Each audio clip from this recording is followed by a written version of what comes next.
Bueno, muy buenos días. ¿Cómo amanecieron hoy después de este diluvio tan tenaz, tan fuerte? Y me imagino que esperanzados con el partido de fútbol de esta tarde, esta noche, de la Selección Colombia, que debemos también ganar. Bueno, vamos a entrar a ver el contrato de compraventa. Eh, Hablemos de los caracteres del contrato. La definición de la compraventa nos lleva a determinar los caracteres de este contrato, que en derecho colombiano es generador de obligaciones. A cargo del vendedor existe la de dar la cosa. Y como consecuencia de esta obligación surge la de entregar. Es decir, entendamos dar como sinónimo de entregar. Y al lado de esta obligación, la de saneamiento, es decir, la de cuidar la cosa hasta su entrega. Y a cargo del comprador, pagar el precio. Entonces, si la obligación del vendedor es dar, entonces entendamos transferir. Cuando el código dice se obliga a dar una cosa, entendamos se obliga a transferir. Y a cargo, y también surge para el vendedor la obligación de sanear lo vendido. Debe sanear lo vendido por los vicios ocultos y los vicios redivitorios de la cosa. A cargo del comprador existe la obligación de pagar el precio. El artículo 1849 del Código define la compraventa como un contrato en que una de las partes se obliga a dar una cosa y la otra a pagarla en dinero. Y el dinero que el comprador da por la cosa se llama precio. El concepto de compraventa en nuestro derecho concuerda con la noción que los romanos tenían de este contrato. Y aunque parezca extraño, concuerda también con la definición que trae el artículo 1582 del Código Civil francés. El Código Civil francés dice: una convención por la que uno se obliga a entregar una cosa y otro a pagarla. La generalidad de los autores considera que bastaría al vendedor para cumplir su obligación asegurarle al comprador el disfrute pacífico y tranquilo de la cosa vendida, sin estar obligado a transmitir su propiedad. Pero en derecho francés y en el derecho colombiano, las cosas no son así, son diferentes. Y más en el derecho francés, en el cual han sostenido los tratadistas que la definición del artículo 1582 no responde a la realidad de las cosas ni al verdadero carácter del contrato en estudio. ¿Cuál es? La transmisión de la propiedad de la cosa vendida. En derecho francés, a diferencia de lo que sucede entre nosotros, el contrato, el solo contrato, puede transferir la propiedad de la cosa vendida. ¿Por qué? Porque es que allá no tienen las tesis del título y el modo. Allá tienen pues el título, la compraventa. Entonces la compraventa sí es un título traslaticio del dominio. Nosotros necesitamos el título llamado compraventa, pero necesitamos de un modo llamado tradición.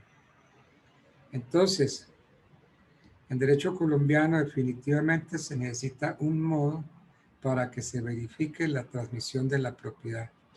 Necesita un modo llamado tradición, porque es que la sola escritura, el contrato solo, solamente genera obligaciones. Esa es la razón por la cual en Colombia vale la venta de cosa ajena. El 1871 del Código Civil, vamos a consultarlo, va a hablar de la venta de cosa ajena.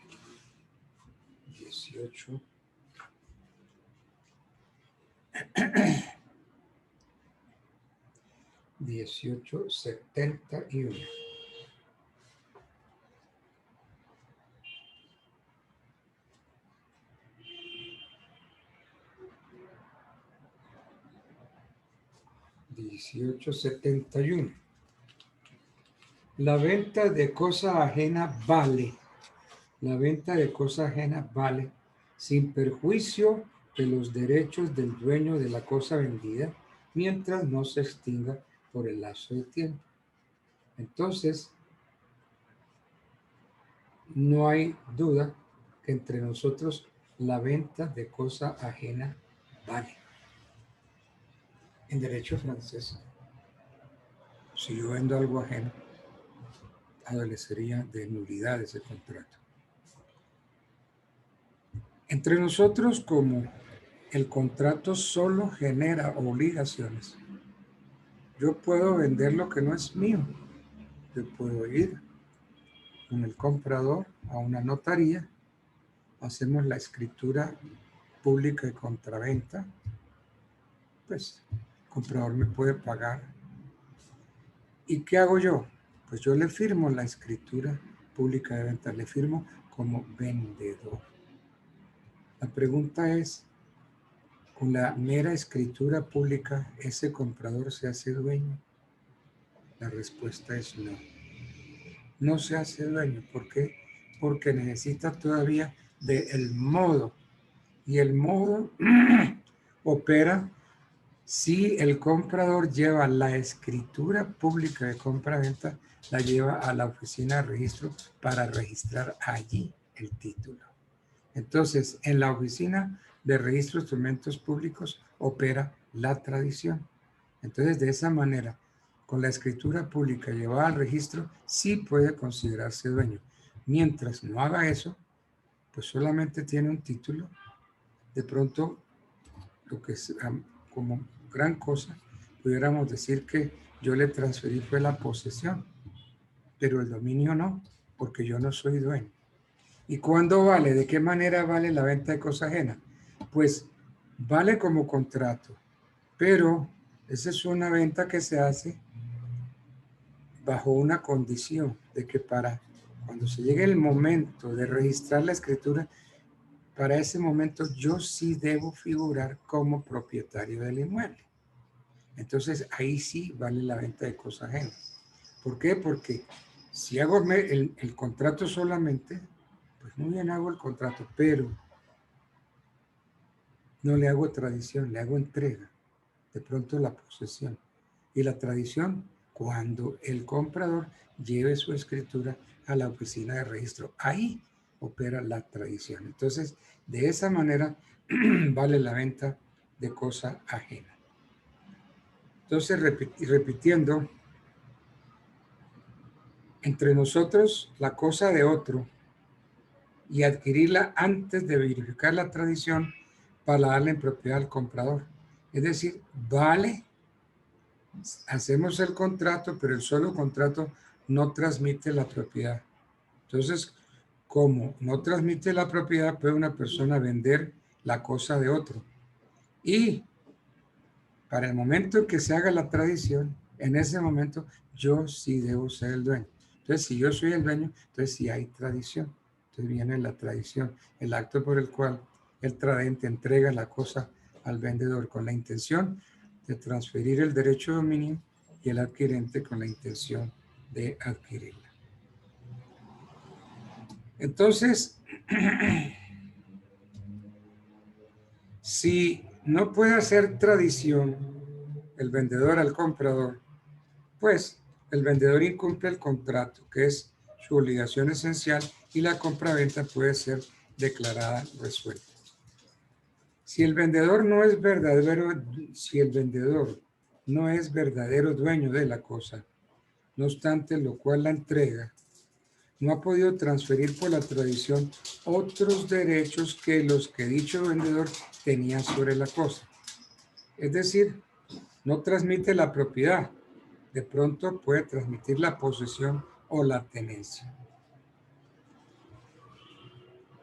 El comprador puede considerarse poseedor si ha adquirido a un título que le permita hacerlo, de todo lo cual se desprende que el enajenante está obligado, en caso de que el verdadero dueño reivindique la cosa, está obligado a amparar al comprador en el dominio y posesión pacífica de la cosa. Si el vendedor no hace entrega de la cosa, ¿qué puede hacer el comprador? El vendedor no entrega la cosa. Entonces el comprador tiene una obligación, tiene una acción para obligarlo a entregar.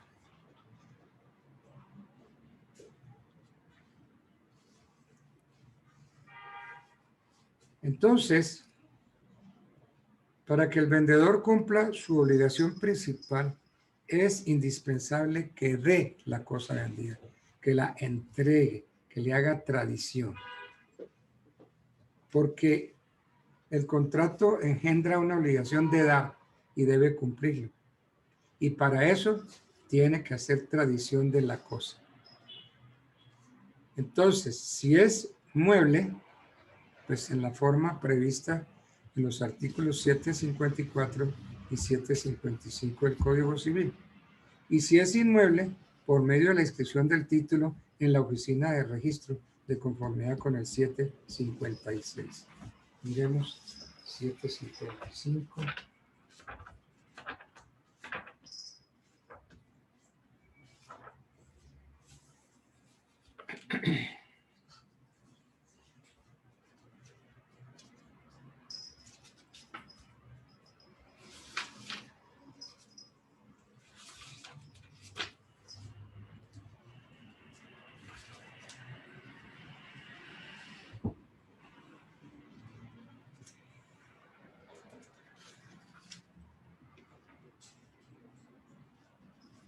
(756) se efectuará la tradición del dominio de los bienes raíces por la inscripción del título en la oficina de registro de instrumentos públicos. De la misma manera, se efectuará la tradición de los derechos de usufructo o de uso constituidos en bienes raíces y los de habitación o hipoteca. Entonces, la tradición del dominio de los bienes raíces se hace por la inscripción del título, por la inscripción de la escritura de venta en la oficina de registro de instrumentos públicos. Bueno, entonces, para que el contrato exista, basta que haya intención de transferir y la intención de adquirir el dominio. Pero para que el vendedor cumpla con su obligación principal, es indispensable que entregue la cosa. Él contrajo una obligación de dar y debe cumplirla. Entonces, para eso tiene que hacer tradición. Y si es inmueble, por medio de la inscripción del título en la oficina de registro. Eso queda muy claro. Vamos a suponer que yo celebro una promesa de contrato y que uno de ustedes celebra ese mismo contrato conmigo. No sé, en ese contrato yo soy el prometiente vendedor y usted el prometiente comprador. Vamos a suponer que usted cumple con todo, me paga todo, cumple con el contrato. Pero llegado el día en que los dos tenemos que encontrarnos en la notaría para firmar la correspondiente escritura pública, yo no comparezco o comparezco sin firmar la escritura y me voy de la notaría. Entonces usted como comprador queda viendo un palmo en narices. Este tipo llegó aquí y no me corrió la escritura. ¿Qué hago? Entonces, analicemos. ¿Qué tipo de obligación es la que se contrae con un contrato de promesa de compra-venta? La obligación es muy clara, de hacer. Tanto prometiente vendedor como prometiente comprador tienen de por medio una obligación de hacer. ¿De hacer qué? De hacer el contrato que perfeccione la promesa, es decir, de hacer la escritura pública que perfecciona la promesa de contrato. Esa es la obligación que tiene, hacer. Entonces, si yo no cumplo, yo no entrego el inmueble. El comprador me paga todo, pero yo soy una mala persona y no entrego el inmueble. No corro escritura pública. Entonces, el comprador puede acudir ante un juez con un proceso ejecutivo por obligación de hacer.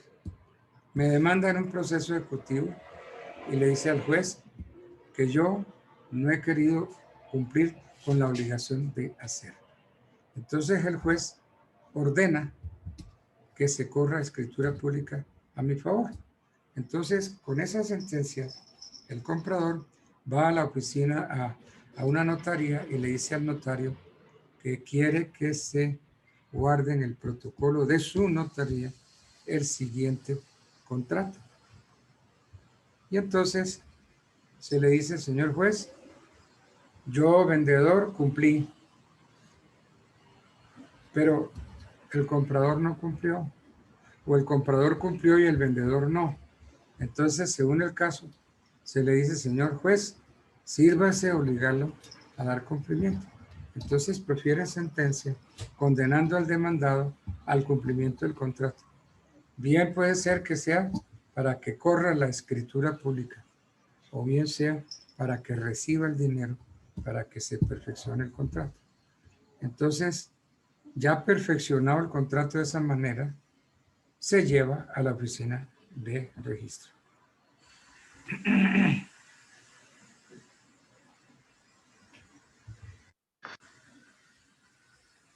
Si las obligaciones del vendedor son dos en una, hacer tradición y entregar, es claro que el cumplimiento de solo de una de ellas no permite decir que dicho vendedor haya dado estricto cumplimiento al contrato.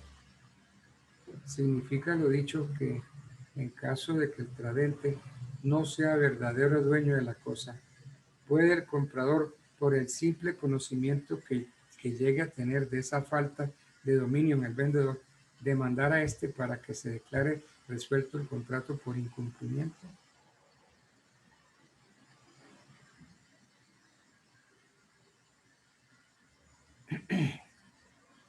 El caso es, si el tradente no es verdadero dueño de la cosa, puede el comprador, por el simple conocimiento que llegue a tener de esa falta de dominio en el vendedor, demandar a este para que se declare resuelto el contrato por incumplimiento. Diremos así, verificada la entrega y asegurado el disfrute de la cosa al comprador, es necesario, por una incongruencia del código, que el vendedor o un tercero vengan a molestar al mentado comprador para que resalte el incumplimiento de la primera parte de la obligación de dar. Y esté entonces obligado el vendedor a prestar auxilio al comprador, garantizándole el dominio y la pacífica posesión de la cosa. Pero esta incongruencia no permite concluir en una absoluta identificación del sistema del Código Civil con el romano.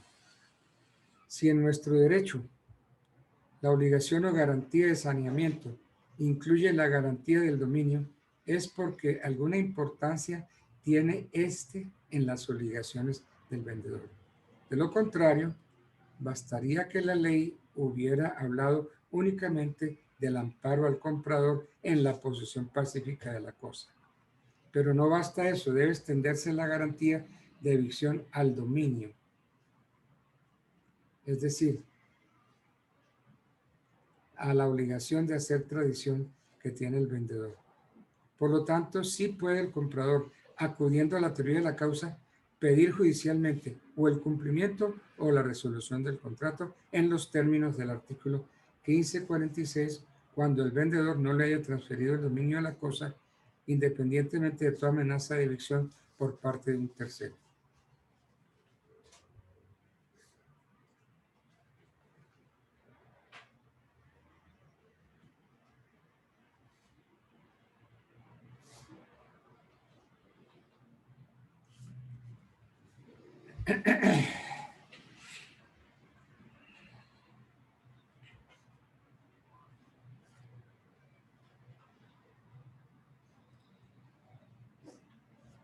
Entonces, repitamos, si las obligaciones del vendedor son dos en una, hacer tradición y entregar, es claro que el cumplimiento de solo una de ellas no permite decir que dicho vendedor haya dado estricto cumplimiento al contrato. Significa entonces que en caso de que el tradente no sea verdadero dueño de la cosa, puede el comprador, por el simple conocimiento que llegue a tener de esa falta de dominio en el vendedor, demandar a este para que se declare resuelto el contrato por incumplimiento. Entonces, a esa pregunta contestamos. Verificada la entrega y asegurado el disfrute de la cosa al comprador, es necesario, por una incongruencia del código, es necesario que el vendedor o un tercero vengan a molestar al mentado comprador para que resalte el incumplimiento de la primera parte de la obligación, es decir, de dar, y esté obligado el vendedor a prestar auxilio al comprador, garantizándole el dominio y la pacífica posesión de la cosa. Pero esta incongruencia no permite concluir en una absoluta identificación del sistema del Código Civil con el romano. Si en nuestro derecho la obligación o garantía de saneamiento incluye la garantía del dominio, es porque alguna importancia tiene este en las obligaciones del vendedor. De lo contrario, entonces, bastaría que la ley hubiera hablado únicamente del amparo al comprador en la posesión pacífica de la cosa. Pero no basta eso, debe extenderse la garantía de evicción al dominio, es decir, a la obligación de hacer tradición que tiene el vendedor. Por lo tanto, sí puede el comprador, acudiendo a la teoría de la causa, pedir judicialmente o el cumplimiento o la resolución del contrato, en los términos del artículo 1546, cuando el vendedor no le haya transferido el dominio de la cosa, independientemente de toda amenaza de evicción por parte de un tercero.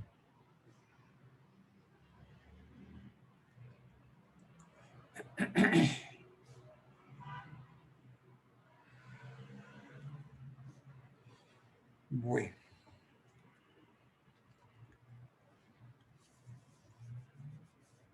Según el artículo 1605 del Código Civil,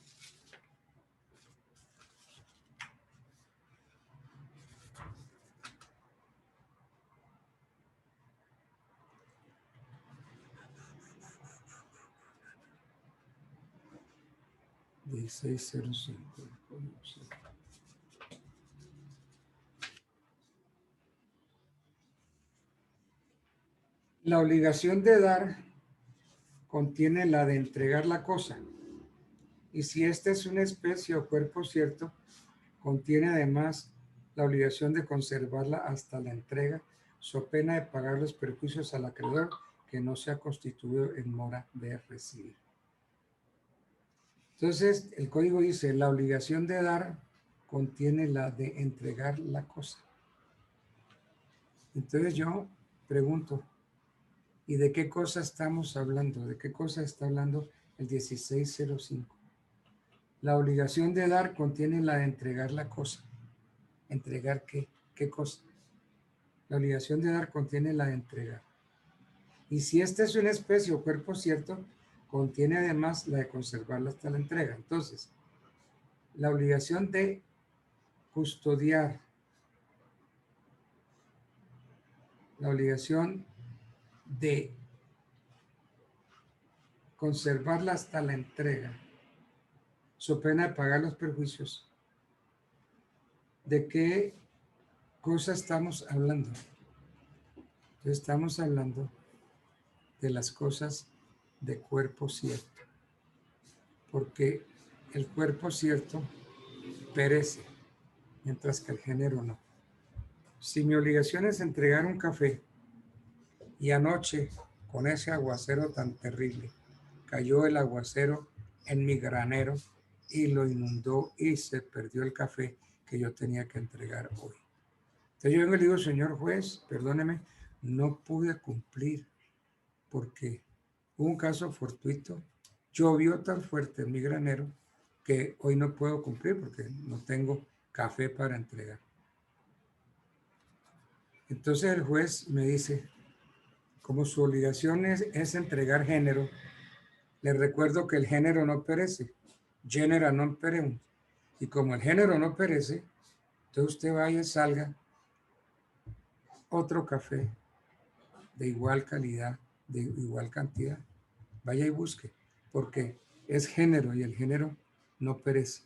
Entonces, como su obligación es buscar un café mediano, vaya y busque un café mediano y entonces cumpla. ¿Ok?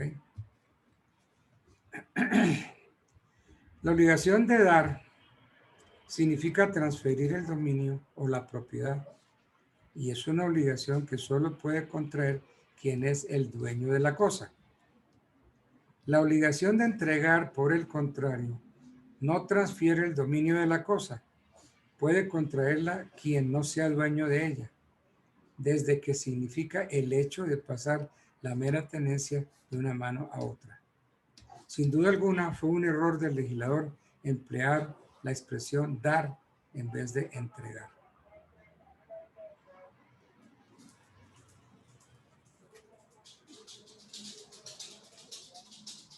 Bueno, además de la intención de transferir el dominio, son requisitos esenciales al contrato de compra-venta, requisitos de la esencia, la cosa y el precio. En el sentido de que si alguno de ellos falta, el contrato desaparece o degenera en otro diferente. Por otra parte, la compraventa está sujeta a los requisitos generales de todo contrato: consentimiento, capacidad, objeto y causa lícitos. La Corte ha determinado las condiciones del contrato de venta en la siguiente sentencia, en la cual distingue admirablemente el contrato título del contrato modo tradición.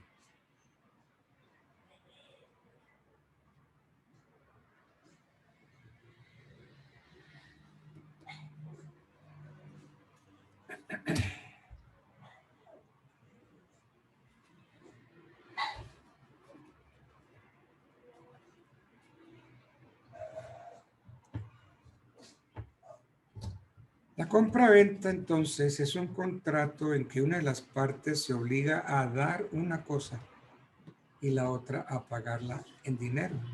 Así la define el artículo 1849 del Código, que dice: la tradición es un modo de adquirir el dominio de las cosas y consiste en la entrega que el dueño hace de ellas a otro, habiendo por una parte facultad e intención de transferir y por otra la capacidad e intención de adquirir. Esa es la definición que tenemos en el 740 del Código Civil.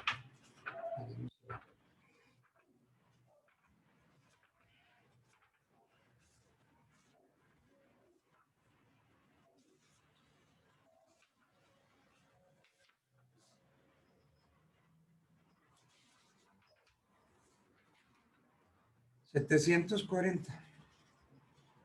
La tradición es un modo de adquirir el dominio de las cosas y consiste en la entrega que el dueño hace de ellas a otro, habiendo por una parte la facultad e intención de transferir el dominio y por otra la capacidad e intención de adquirirlo.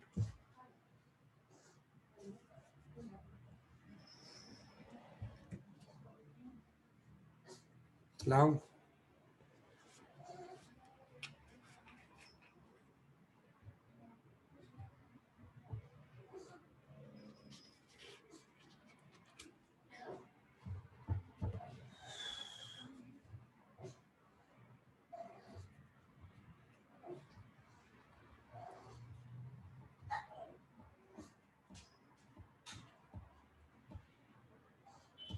Entonces, además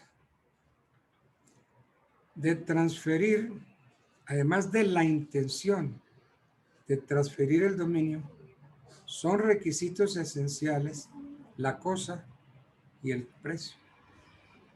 Pero además de la cosa y el precio, la compraventa está sujeta a los requisitos generales.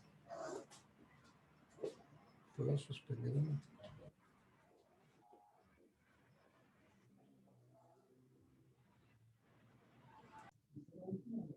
Bueno, entonces la obligación de dar significa transferir el dominio o la propiedad, y es una obligación que solo puede contraer quien es dueño de la causa, de la cosa. La obligación de entregar, por el contrario, no transfiere el dominio de la cosa.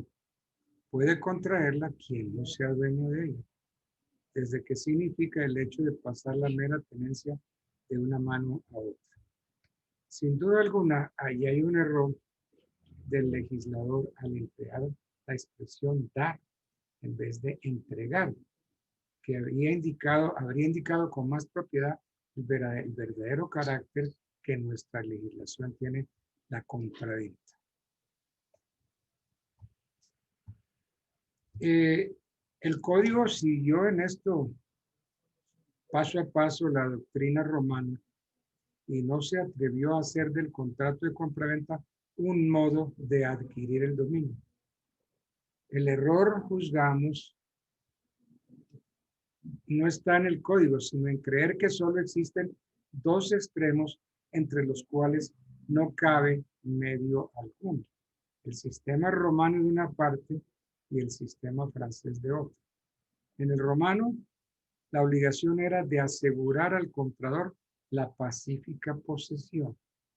Y en el francés, el contrato transmite la propiedad, salvo que se haya aportado otra cosa. Entonces, transmitida dicha propiedad por el contrato, nace la obligación de entregar de conformidad con el 1604. Miremos a ver qué nos dice el 1604.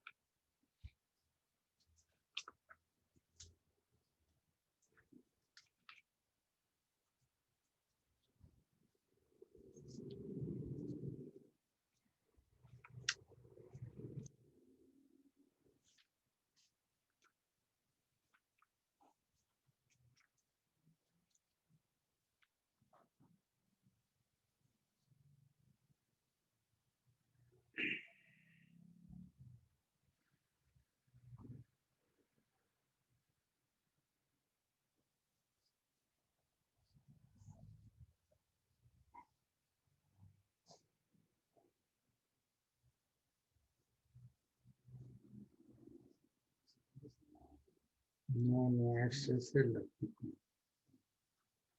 No es. Tengo que actualizar esa nota. Transmitida dicha propiedad por el contrato, nace la obligación de entregar. Entre los dos sistemas, el romano y el francés, se colocó el nuestro. El contrato no transmite la propiedad por sí solo, el contrato no transmite la propiedad. Genera dos obligaciones, dar y entregar. En derecho romano solo se generaba una, o sea, la de entregar. Además de la intención de transferir el dominio, son requisitos esenciales de este contrato la cosa y el precio. Por otra parte, la compraventa está sujeta a los requisitos generales de todo contrato, los del 1502, capacidad, consentimiento, objeto lícito, causalista. Entonces, la compraventa es un contrato en que una de las partes se obliga a dar una cosa, o sea, transferir una cosa, y la otra a pagarla en dinero. Así lo define el artículo 1849 del Código Civil. El Código dice, la tradición es un modo de adquirir el dominio de las cosas y consiste en la entrega que el dueño hace de ellas a otro habiendo por una parte la facultad e intención de transferir el dominio y por otra la capacidad e intención de adquirir. Así define el 740. Por esencia, el contrato de compraventa origina dos obligaciones recíprocas. Una parte es dar la cosa y por la otra es pagar el valor de esa cosa en dinero. Entonces, la simultaneidad de estas obligaciones constituye el contrato. Si falta una o si faltan ambas, no produce efecto alguno. Degenerarían otro contrato diferente. Y entonces se presenta el saneamiento y el saneamiento de la cosa vendida es consecuencia de la obligación de entregar. Entonces la tradición exige en el tradente estas condiciones. La tradición exige en el tradente estas condiciones. Primero,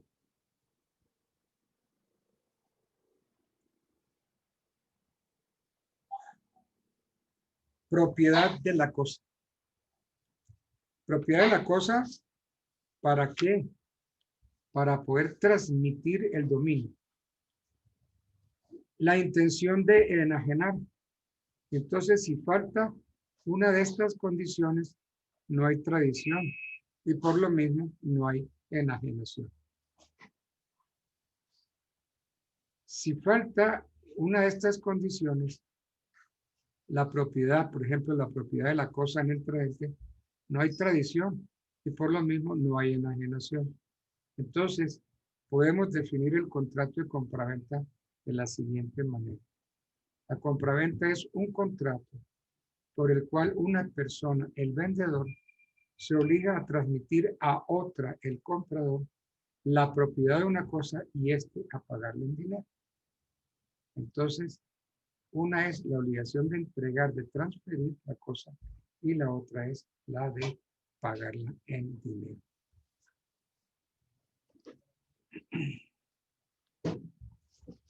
Bueno.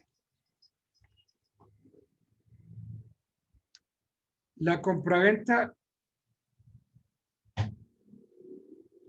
hablemos de la forma y requisitos del contrato de compraventa. La compraventa, por regla general, es un contrato consensual que en ocasiones es solemne. La compraventa, por norma general, es un contrato consensual que en ocasiones es solemne. ¿Y cuándo es solemne?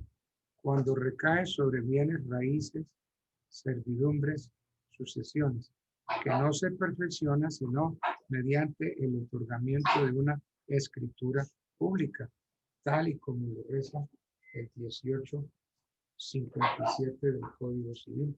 Si mal no estoy. Buscamos 1857 del Código Civil.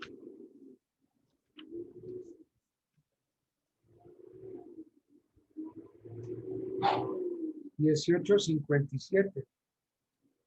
La venta se reputa perfecta desde que las partes han convenido en la cosa y en el precio.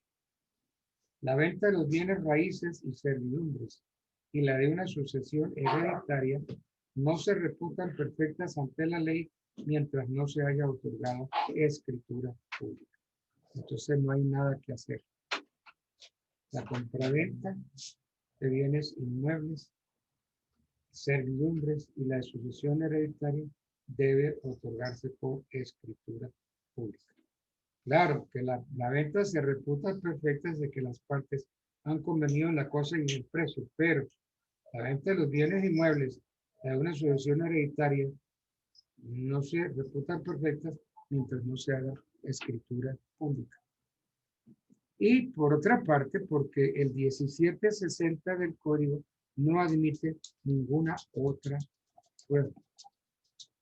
El 1760 dice, el 1760, a ver qué dice el 1760. 1760. La falta de instrumento público no puede suplirse por otra prueba en los actos y contratos en que la ley requiere esa solemnidad. Entonces, la prueba de la compraventa de un bien inmueble no solamente es la escritura, sino el registro. La falta de instrumento público no puede suplirse por otra prueba. Que es que yo pruebo con testimonios, no señor, porque el 1760 nos dice que tiene que hacerse por escritura pública. Y si se hacen de otra manera, se mirarán como no ejecutados o celebrados.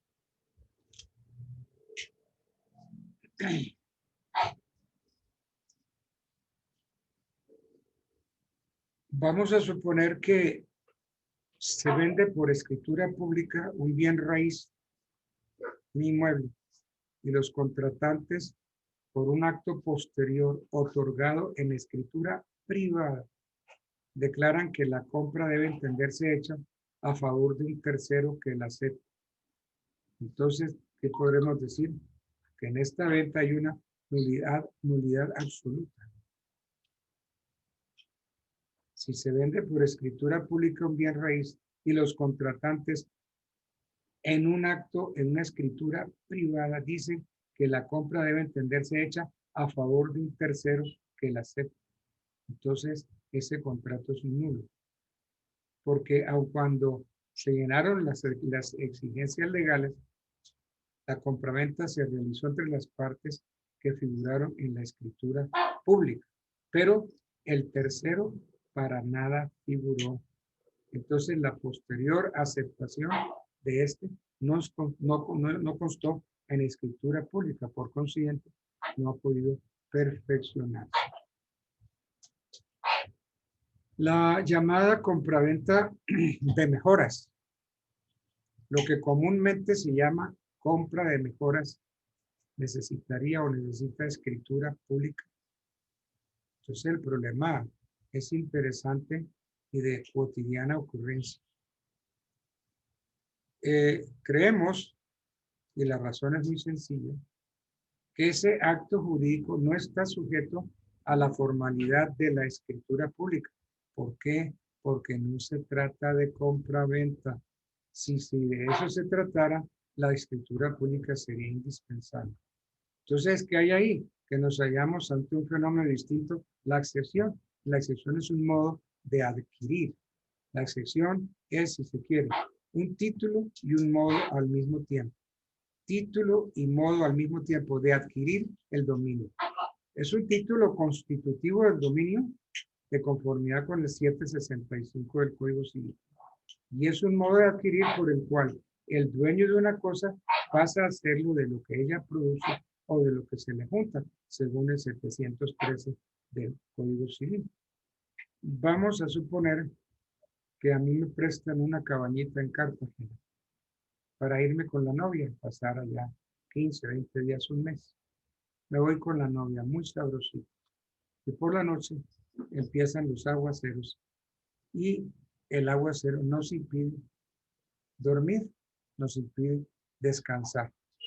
Entonces yo, como muy amigo del dueño de la cabaña, vengo y consigo obreros y le hago a la cabañita todas las preparaciones necesarias para evitar que se entre el agua. Resulta que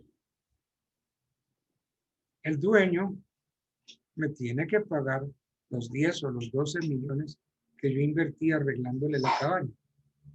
Porque es que si no me paga, habría enriquecimiento sin causa. Para él como dueño, él se enriquece sin justa causa y yo me empobrezco. Entonces, a un empobrecimiento mío corresponde un enriquecimiento de él. Entonces, muy bien, entonces él me dice, bueno, sí, yo le pago los 10, 12 millones que usted invirtió. ¿Necesitamos hacer escritura pública? Me pregunta el dueño de la cabaña. Entonces, yo tengo que decirle que no se necesita escritura pública, porque la accesión es un modo de adquirir por el cual el dueño de la cabaña pasa a hacerlo de lo que se le junta a ella. Eso dice el 713 del Código Civil. Entonces, como la cabaña pertenece a mi amigo, entonces él se hace dueño de todo lo que yo le metí a la cabaña. Muy bien, todo. Pero entonces necesitamos escritura pública. No, porque no estamos celebrando ninguna compraventa de inmueble. Simplemente yo estoy reparando el inmueble, poniéndole cosas y entonces él me paga para no incurrir en enriquecimiento injusto. Pero entonces la forma como él se hace dueño de eso es por medio de la accesión, modo de adquirir por el cual el dueño de una cosa pasa a hacerlo de lo que ella produce o de lo que se le junta.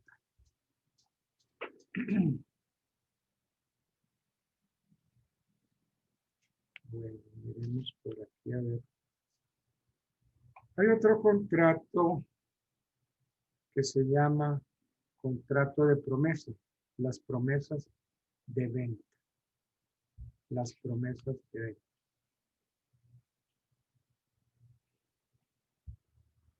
Abramos el Código Civil en el artículo 1611 del Código. 1611 del Código. Vamos allá. 1625, 1624, 1618.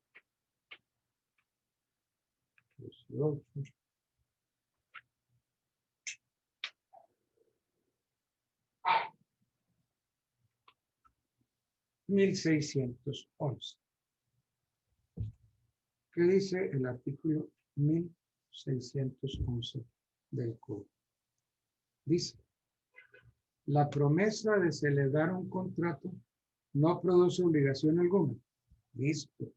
La promesa de celebrar un contrato no produce ninguna obligación, salvo si concurren las circunstancias siguientes. Primero, que la promesa conste por escrito.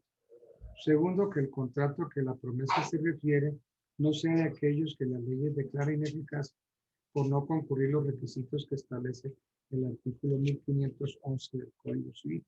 Aquí hay un error. No es el 1511, es el 1502. Que el contrato a que se refiere no sea de aquellos que las leyes declaran ineficaces por no concurrir los requisitos que establece el 1502. ¿Cuáles son los requisitos del 1502? Capacidad, consentimiento, objeto y causa lícitos. Cuarto, que se determine de tal suerte el contrato que para perfeccionarlo solo falte la tradición de la cosa o las formalidades legales. Entonces son los requisitos del artículo 1611, que en otras palabras son los requisitos del artículo 89 de la ley 153 de 1887. En un comienzo, las promesas de contrato se hacían tanto para bienes muebles como para bienes inmuebles.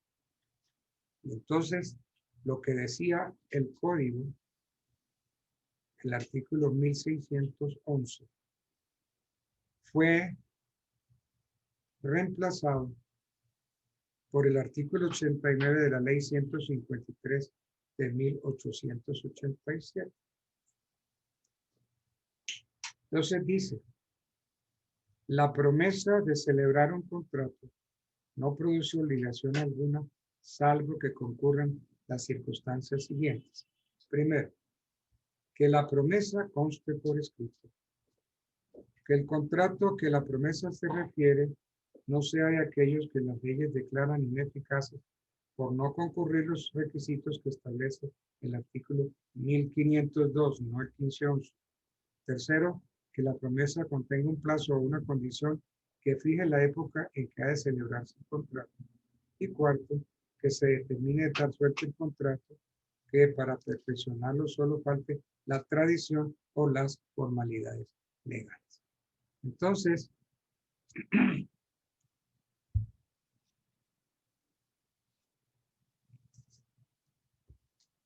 los requisitos son que el primero,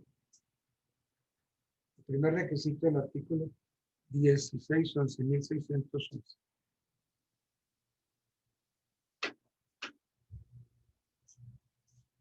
Que la promesa conste por escrito.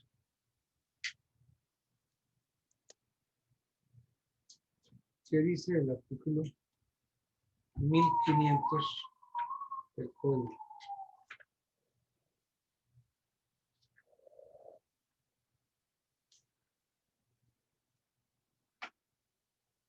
Mil quinientos.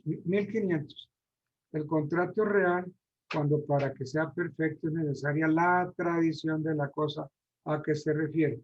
Y es solemne cuando está sujeto a la observancia de ciertas formalidades. Entonces, el contrato real, cuando se necesita la tradición de la cosa. Y es solemne cuando está sujeto a la observancia de ciertas formalidades. Entonces, nos dice el artículo que la promesa conste por escrito. Entonces,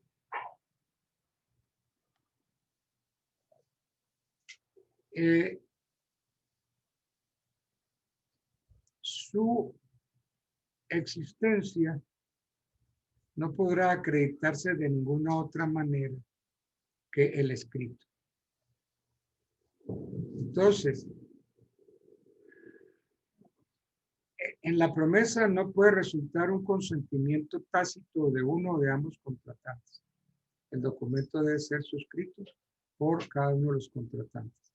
¿Por qué? Porque es la forma en que se cumple el primer requisito, que sea por escrito.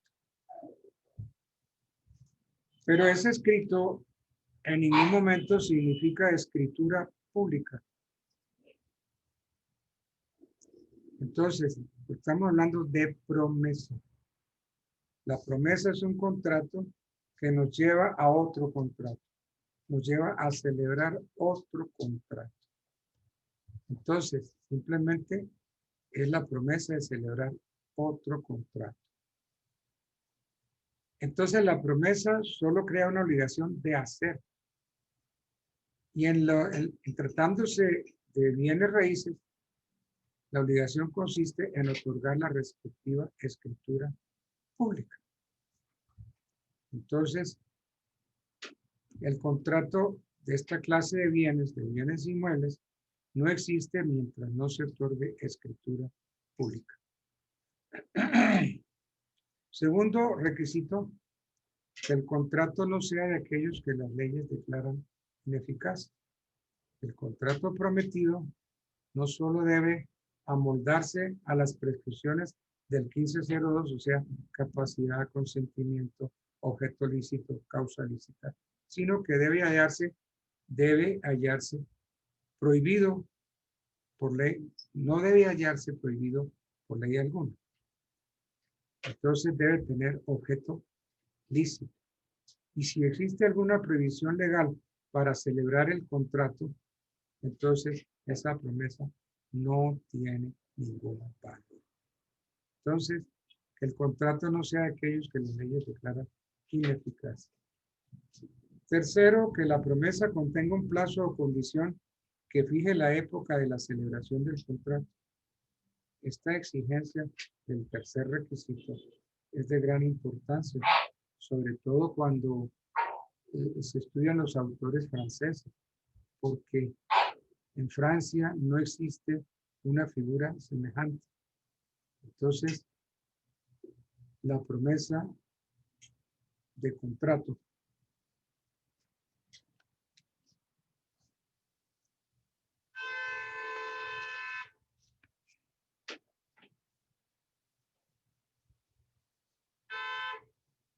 en Francia, en muchas ocasiones, hay contratos de promesa que allí pueden ser válidos y entre nosotros no. ¿Por qué? Porque le falta a ese contrato que hicieron allá, le falta un plazo o una condición que fije la época en que debe celebrarse el contrato. El requisito es alternativo, porque se puede optar por el plazo o por la condición. Entonces, un plazo que no reúna la exigencia de referirse a la época de la celebración anula la promesa, pues entonces habría incertidumbre en cuanto a la celebración del contrato prometido, cosa que la ley quiere evitar. Entonces, y realmente que contenga un plazo o condición. No, un contrato no se firma en un plazo, un contrato se firma en una fecha cierta.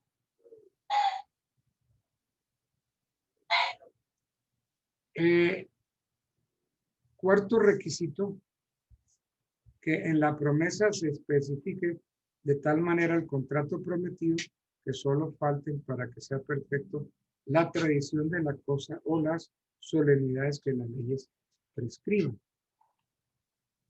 ¿Qué efecto produce entre nosotros el incumplimiento de una promesa de contrato? Entre nosotros, el vendedor y el comprador son deudores de un hecho concreto, una obligación de hacer. El vendedor y el comprador tienen que correr la escritura pública. Están ligados ambos por la obligación de hacer. ¿De hacer qué? De hacer la escritura pública. Entonces, se sujeta al cumplimiento a lo preceptuado en los artículos 1610 del Código. Además de la indemnización de los perjuicios ocasionados por la mora, hay derecho, primero, a premiar al deudor para que se ejecute el hecho por intermedio de un juez. Segundo, obtener de este que se autorice al acreedor para hacerlo ejecutar por un tercero. Una vez celebrado el contrato, si el deudor no lo cumple, caben las acciones propias del incumplimiento del contrato perfecto. Entonces, esas serían los efectos de las consecuencias de este contrato.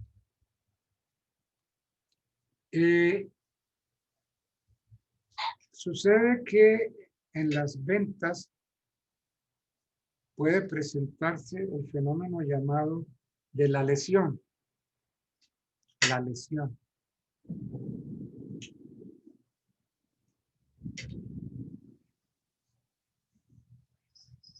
Tendremos que decir o preguntarnos, ¿la promesa de venta puede ser lisiada por lesión?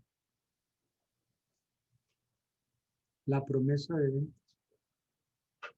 Entonces, ¿qué dice el artículo 1947?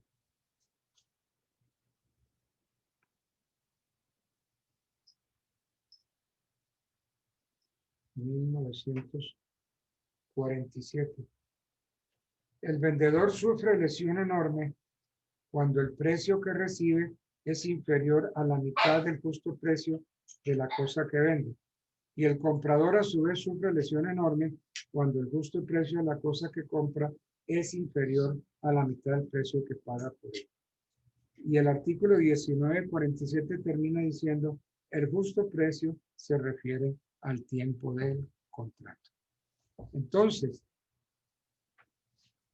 la promesa de venta puede ser viciada por lesión. La respuesta es no. La promesa de venta nunca puede ser viciada por lesión. Es solo el contrato al celebrarse el que lesiona a uno de los contratantes.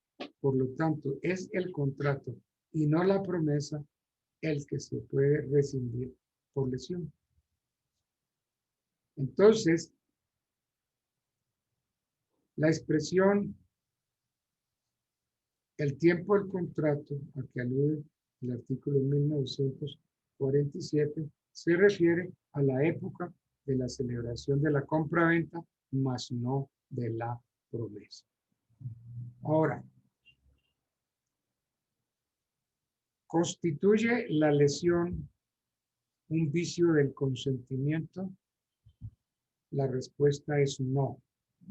La lesión no constituye vicio del consentimiento. Nuestro código en su artículo 1508, 1508. Es muy claro. Le vamos a ver 15. 1506, 1508. Los vicios de que puede adolecer el consentimiento son error, fuerza y dolo. Ese artículo es taxativo. Los vicios de que puede adolecer el consentimiento son error, fuerza y dolo. Por ende, entonces, la lesión no es un vicio del consentimiento porque no está enumerada dentro de los vicios que trae el artículo 1506. Entonces, puede rescindirse un contrato por lesión enorme. Entonces, la lesión se presenta es en el contrato. Es solo el contrato, mas no en las promesas de venta. Porque no puedo alegar que hay un vicio del consentimiento en la promesa de venta. ¿Por qué?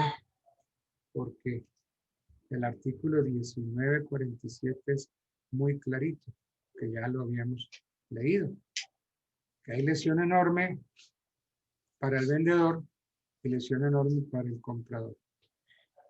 Entonces, y el 1947 dice, el justo precio se refiere a la época del contrato, mas no dice a la época de la promesa.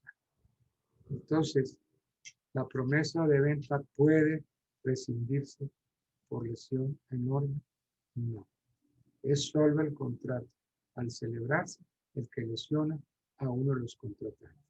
Por lo tanto, es el contrato y no la promesa el que se puede rescindir por lesión enorme.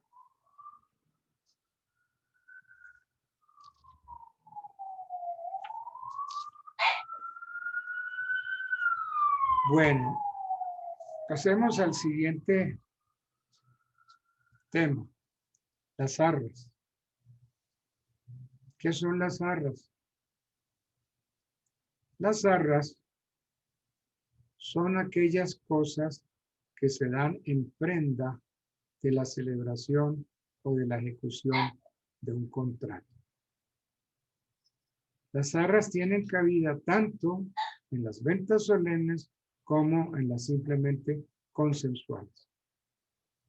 Entonces, las arras dice que son aquellas cosas que se dan en prenda de la celebración de un contrato. Generalmente, lo que se da como arras es una suma de dinero. Entonces, al celebrar la promesa, vamos a entregar un dinero a título de prenda. No. Entonces, las arras tienen tres diversos modos, tres interpretaciones. Como medio de volverse atrás, una interpretación. Otra como prueba del acuerdo irrevocable de los contratantes. Y como cantidad entregada a título de precio.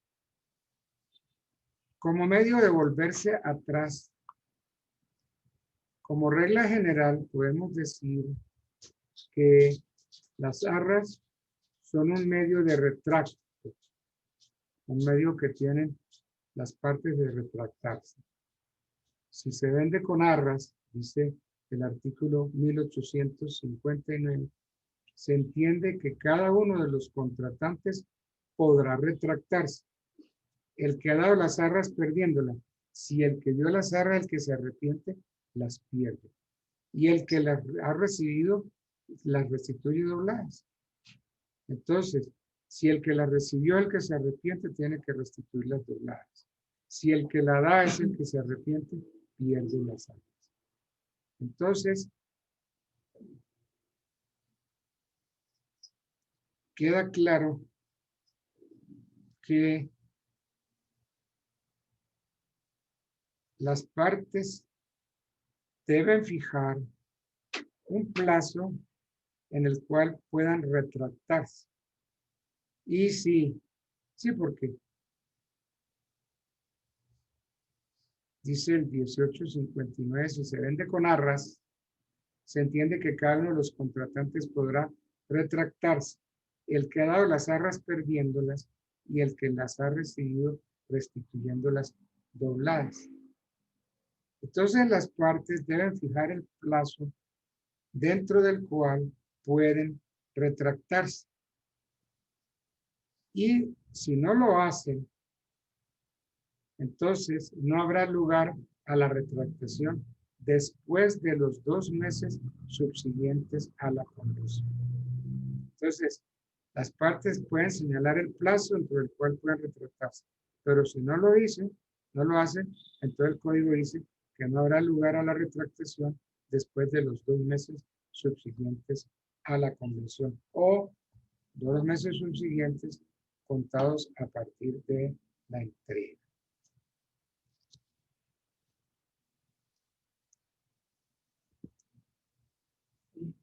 La venta mediante arras es evidentemente un contrato condicional, pero ¿qué clase de condición es la que lo afecta? ¿Será una condición suspensiva o una resolutoria? Autores como Planiol y Ripert opinan que, salvo si se expresa claramente la voluntad en contra de las partes, la venta mediante arras, considerada como medio de volverse atrás, es una venta sujeta a una condición resolutoria de que una de las partes desista del contrato. Sin embargo, la fijación de una fecha límite para efectuar ese desistimiento podrá interpretarse como una voluntad de establecer una condición suspensiva. La venta no será definitiva más que si en tal o cual fecha ninguna de las partes ha desistido de ella. Otros autores como Colán y Capitán, Jocerán, Podrí, Lacantiler, se pronuncian de la siguiente manera. Por ejemplo, Jocerán dice, si la venta mediante arras debe considerarse como una operación bajo condición suspensiva o como un contrato afectado por una condición resolutoria. Entonces, sobre este punto, aún la voluntad de las partes es, a ver, ¿cómo lo podría yo explicar? Jocerán dice que si la venta mediante arras debe considerarse como una operación bajo condición suspensiva o como un contrato afecto por una condición resolutoria. Esa es la cuestión que él se pregunta. Sobre este punto, aún la voluntad de las partes es soberana. Y, por ejemplo, debería considerarse que la venta recibe la marca de la condición resolutoria cuando las arras son exigidas y suministradas después del momento de su formación. Pero en la ausencia de indicación en uno u otro sentido, pensamos, no sin reconocer que la cuestión es delicada, que la venta acompañada de arras debe considerarse como si fuera una operación bajo condición suspensiva. Se ha formado bajo la condición de que ninguna de las partes hará uso dentro del plazo fijado de la facultad de retracto que se le ha conferido. Hasta entonces, los derechos fiscales por la transferencia del dominio no serán exigidos. En las promesas de venta, las arras juegan el papel de una condición resolutoria y son el precio de la indemnización debida a la otra parte que ambas fijan en una suma determinada. por no verificarse el contrato prometido. Obsérvese bien, aquí hay que observar bien que lo que se resuelve es el contrato de promesa. En consecuencia, el otro contratante no puede exigir del que se retracta el cumplimiento de la promesa. Únicamente puede retener o pedir dobladas las arras.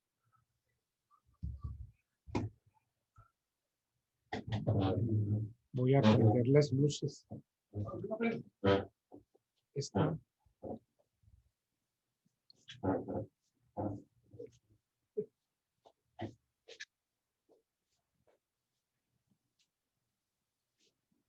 Gracias.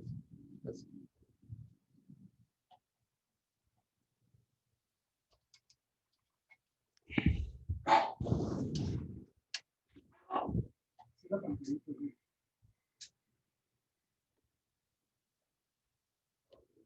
Bueno, entonces, en las promesas de venta, las jarras juegan el papel de una condición resolutoria y son el precio de la indemnización debida a la otra parte que ambas fijan en una subverificada por no verificarse el contrato prometido. Lo que se resuelve es el contrato de promesa. En consecuencia, el otro contratante no puede exigir del que se retracta el cumplimiento de la promesa. Únicamente puede retener o pedir dobladas las arras en su caso. Las arras como acuerdo irrevocable de las partes. Si expresamente se dieren arras como parte del precio o como señal de quedar convenidos los contratantes, y estas expresiones constan por escrito en la compraventa, en la escritura pública, quedará entonces perfecta la venta. Es decir, que cuando el contrato verse sobre bienes raíces, como no llega a existir antes de otorgar la escritura pública, solo hasta ese instante las palabras ya citadas tienen el valor de una demostración de consentimiento irrevocable de quedar obligada a las partes. Pero una vez perfeccionado el contrato, nada obsta que las partes hagan constar esas expresiones en otro escrito cualquiera con igual valor. Si las partes han estipulado arras, guardando silencio o no especificando por escrito que las dan como parte del precio o como señal de quedar convenidas, se presume que ellas se han reservado la facultad de volverse atrás. Sin embargo, esta presunción admite prueba en contrario, no obstante la defectuosa redacción del código. Se habla entonces de una presunción de derecho. Las arras como parte del precio. Cuando quiera que las arras no queden comprendidas en alguna de las clasificaciones anteriores, solo podrán ser consideradas como un avance a buena cuenta del precio. Nótese bien que lo que hemos dicho no significa que en los demás casos, una vez perfeccionado el contrato o desaparecida la posibilidad de resolverse, no deban imputarse las arras como parte del precio, sino que cuando se den y la ley no les otorgue ni el carácter de medio volverse atrás, ni de prueba del acuerdo irrevocable, entonces no desempeñan más papel que a buena cuenta del precio. Es una suma de dinero que se da a buena cuenta del precio. Bueno.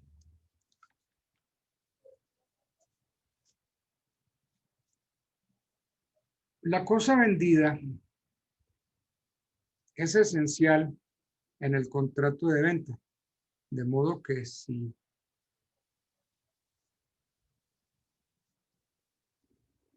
falta, sería inexistente. La cosa es esencial. Si falta, el contrato es inexistente, porque la obligación del vendedor carecería de objeto. El Código Civil colombiano dice en su artículo 1866 que pueden venderse las cosas corporales o incorporales cuya enajenación no esté prohibida por la ley. Entonces,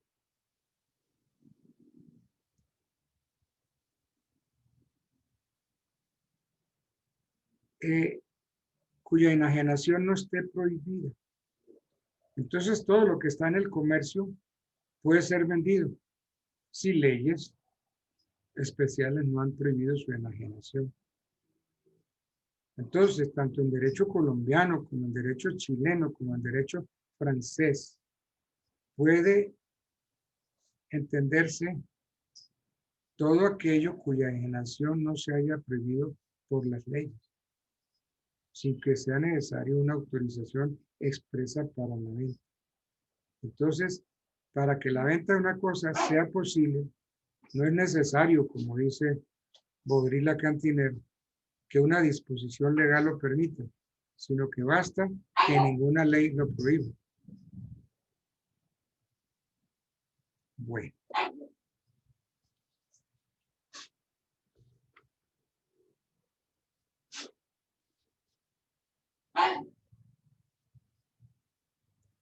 ¿Qué condiciones son necesarias para que la cosa constituya el objeto de las obligaciones contraídas por el vendedor?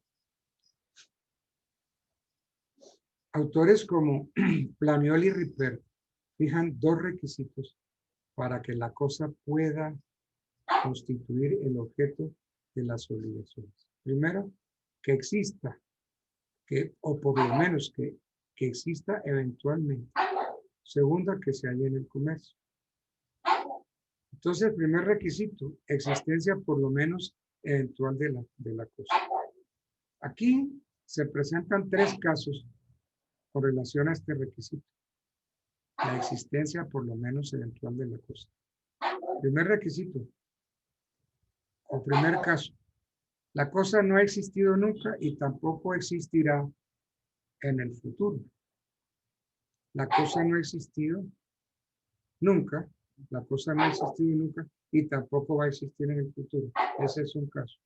El segundo caso, la cosa no ha existido en el pasado, pero se espera que exista. Y tercero, la cosa existió en el pasado, pero ha dejado de existir. Entonces, analicemos esas tres preguntas o interrogantes. Si la cosa no existe y nunca llegará a existir, sencillo, no hay venta. El contrato es inexistente. Ejemplo, si se vende un centavo, existe imposibilidad absoluta de cumplir la obligación porque el centavo es inexistente y nunca llegará a existir. El segundo es que la cosa no ha existido en el pasado, pero se espera que exista en el futuro. Eso es lo que se llama venta de cosa futura. La venta de cosas que no existe, pero se espera que existan, se entenderá hecha bajo la condición de existir. Si la cosa no llega a existir, no hay venta. Entonces, muy clarito, no hay venta.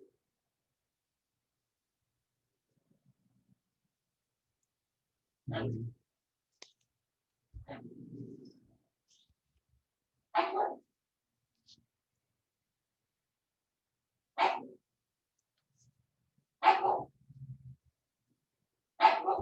Ante la pregunta, ¿qué pasa cuando un contrato no llega a existir como consecuencia de la pérdida del objeto?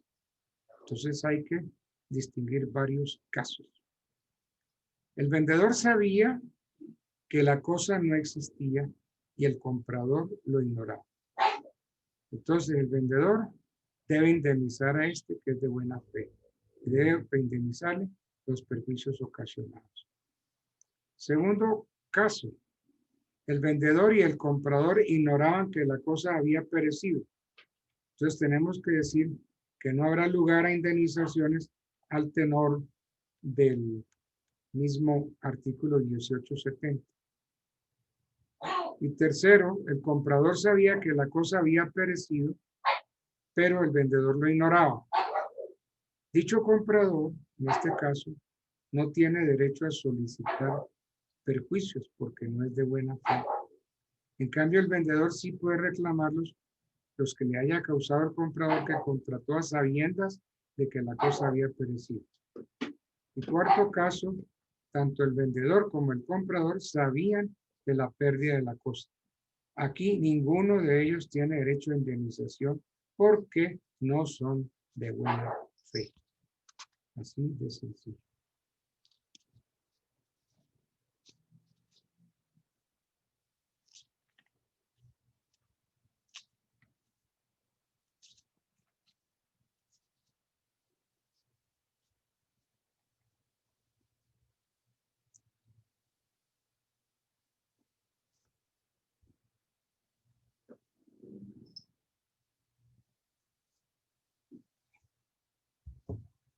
A la pregunta, ¿cómo puede hacerse la determinación de la cosa vendida? Entonces, esa determinación de la cosa vendida puede hacerse en cuanto al género o en cuanto a la especie. La obligación estará determinada genéricamente cuando se designe el género y la cantidad de las cosas objeto del contrato. Por ejemplo, X se obliga a entregar a Y 200 sacos de trigo. Se ha determinado el género y la cantidad de la cosa. No se ha determinado ni la calidad ni la clase de trigo. Es decir, no se ha aclarado el individuo de que se trata. Entonces, el vendedor cumplirá su obligación entregando al comprador 200 sacos de trigo de mediana calidad por aplicación de lo preceptuado en el artículo 1566. Habrá determinación en cuanto a la especie cuando la cosa se designa individualmente, precisándola de tal modo que el deudor no podrá confundirla con ninguna otra y no quedará libre de su obligación mientras no entregue esa misma cosa. Por ejemplo, es una obligación de especie o de cuerpo cierto la venta del caballo blanco que está en la pesebrera tal o del reloj de metal comprado, cromado, que A lleva en su muñeca izquierda. Entonces es interesante saber cuándo una cosa está determinada en cuanto al género y cuándo está determinada en cuanto a la especie. Pues los riesgos pertenecen en el primer caso al deudor y en el segundo caso al acreedor. La cosa estará bien determinada cuando se fija en el contrato, cuando se fijan en el contrato las bases que han de servir para determinarla sin necesidad de un nuevo acuerdo de las partes. Esto sucederá siempre que las partes no determinen en el contrato la cosa, pero sí la manera de hacerlo posteriormente. En este caso, se dirá que la cosa es determinable.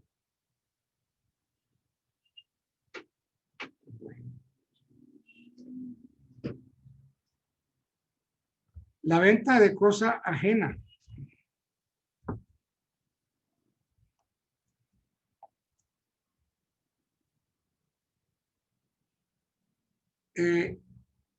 La cosa puede ser de propiedad de otra persona, distinta del vendedor y del comprador. Se puede vender algo que no pertenece ni al vendedor ni al comprador. Pertenece a un tercero. Esto significa que en Colombia es válida la venta de cosa ajena.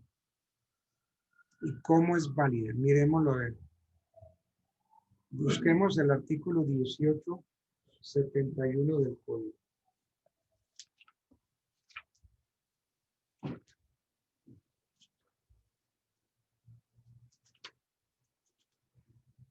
1871. La venta de cosa ajena vale sin perjuicio de los derechos del dueño de la cosa vendida, mientras no se extinga por el lapso de tiempo. La venta de cosa ajena vale. Vale.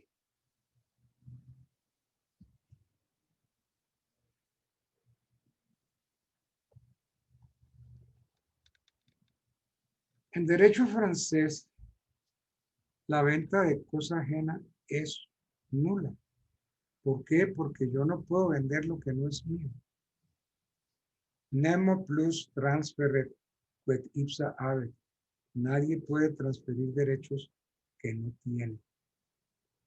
Entonces, yo puedo vender la cosa ajena porque el solo contrato produce obligaciones, pero el solo contrato por sí solo no transfiere el derecho de dominio, no lo transfiere. Entonces, solo cuando yo vendo cosa ajena, si para el momento de la tradición yo soy dueño, perfecto, la venta es perfecta. Pero si para el momento de la tradición yo no soy dueño, no hay venta.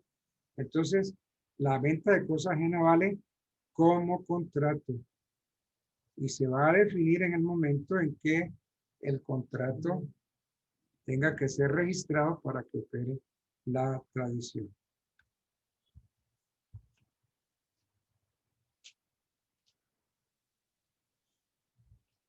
Bueno.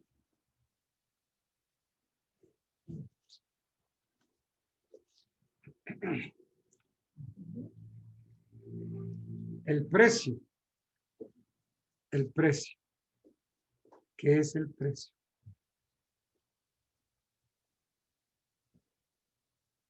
El precio, de conformidad con el 1849, es el dinero que el comprador da por la cosa vendida. Su ausencia acarrea la inexistencia del contrato, pero no es indispensable que se entregue al momento de celebrarse el contrato. ¿Por qué? Porque el vendedor puede conceder un plazo al comprador para que pague la cosa.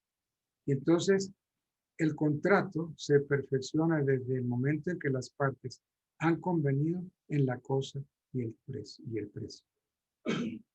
Si el comprador incumple el contrato no pagándolo dentro de los plazos establecidos, el vendedor puede exigirlo o puede pedir la resolución. Entonces, aquí no habría ausencia de precio, sino incumplimiento de un contrato perfecto. El precio. Bueno, podemos ir dejando por ahí el análisis, porque viene el análisis de que el precio debe consistir en dinero, el precio debe ser determinado o por lo menos determinable para que se pueda considerar como precio. Y el precio puede ser, sí, determinado por un tercero. Otro de los requisitos es que el precio debe ser real. El precio debe ser real. Porque es que hay otro precio, que es el precio irrisorio, el precio simulado y el precio vil, que son los tres análisis que tenemos que hacer del precio. Bueno, señores, un placer saludarlos y hasta aquí dejamos la clase para que ustedes puedan atender los compromisos que siguen para el resto del día. Bueno, un placer saludarlos. Hasta luego, pues.